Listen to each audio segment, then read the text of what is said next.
ठाणे महानगरपालिकेमध्ये प्रशासकीय राजवट सुरू आहे। त्यावर संपूर्णपणे राज्य शासनाचं नियंत्रण आहे। महापालिकेत लोकप्रतिनिधी नसल्यामुळे प्रशासन नागरिकांची समस्या ऐकून घेत नसल्याने सर्वसामान्य जनतेला प्रचंड मनस्ताप सहन करावा लागतोय।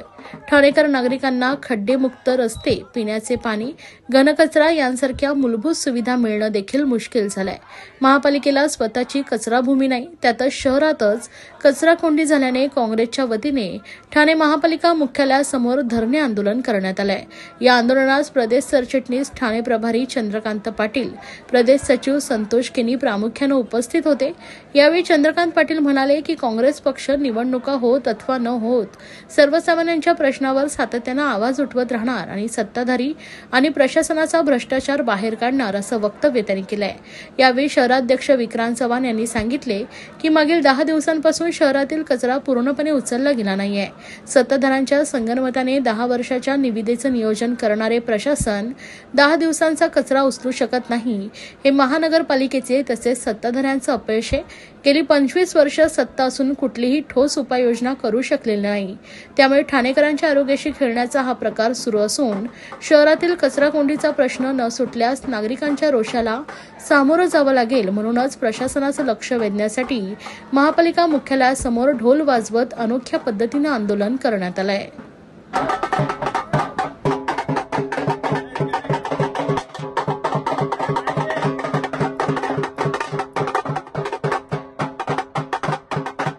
महापालिका मॅनेज केली जाते, इलेक्शन मॅनेज केले जातात, बिल्डर लोकांना एफएसआय वाटला जातो, परंतु कचरा उचलायला यांच्याकडे यंत्रणा नाही। गेले 10 दिवस ठाणा कचऱ्याने तुंबलेला आहे आणि तिकडे मोठे मोठे अधिवेशनात भाषणं करतात, एकनाथरावजी शिंदे भाषणं करतात, सरनाईक साहेब आमची भाषणं करतात।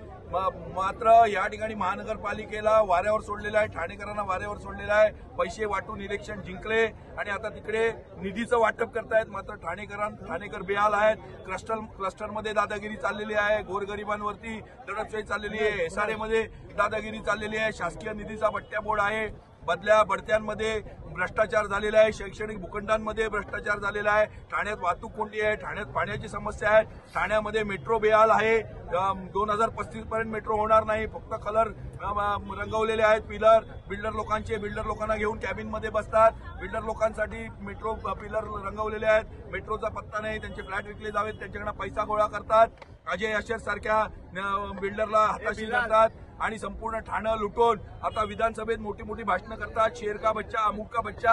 अरे लोकांची काळजी घ्या, इथे वाघ असतो तो जंगलाचा राजा असतो, लोकांची काळजी घ्या, इथे लोकांना बेहाल करून यांनी सोडलेलं आहे। म्हणून काँग्रेस या ठिकाणी ढोल वाजवून त्यांना जागे करण्यासाठी आंदोलन करते। माझी मिशी काढेन मी, भीमसेन चव्हाणची औलाद नाही। 2030 पर्यंत ही मेट्रो चालू झाली तर खोटं बोलतात, दांडात खोटं बोलतात। त्यांना श्वेतपत्रिका काढायला सांगा की 2000 2025 पर्यंत मेट्रो चालू करू।